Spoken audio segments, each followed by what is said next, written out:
আজকে দেখাচ্ছি মিষ্টি বানানো। আমরা এখানে 1 কাপের বেশি নিয়েছি গুঁড়া দুধ, আর দিয়েছি আধা চামচ বেকিং পাউডার আর একটা ডিম।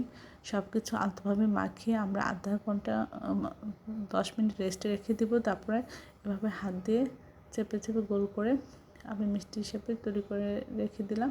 তারপরে চুলায় আমরা লো হিটে তেল গরম করে আমরা এটা ভেজে নিব।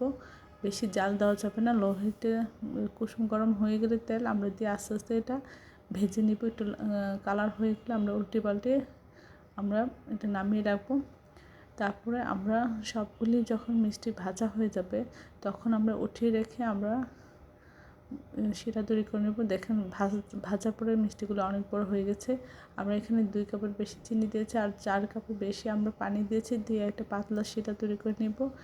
নিয়ে আমরা আগে চিনিটা গলিয়ে জাল করে একতারের মতো করে আমরা এখানে দিয়ে দেবো মিষ্টিগুলো। দিয়ে আমরা এটা জাল করে নেব।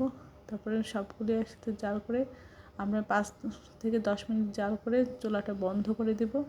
আপনার 2 ঘন্টা রেস্টে রেখে পরিবেশন করলে এটা ভালো হয়। আমার যেহেতু সময় নেই তা আমি সাথে সাথে এটা পরিবেশন করেছি। এটা খুবই নরম তুলতুলে রসালো হয়েছিল। আশা করি আপনার বাসায় এভাবে খুব সহজে মিষ্টি তৈরি করে খেতে পারবেন। সবাই আমার চ্যানেলটি লাইক করুন, শেয়ার দেবেন, সাবস্ক্রাইব করবেন, প্রিয়জনকে বেশি বেশি করে শেয়ার দেবেন।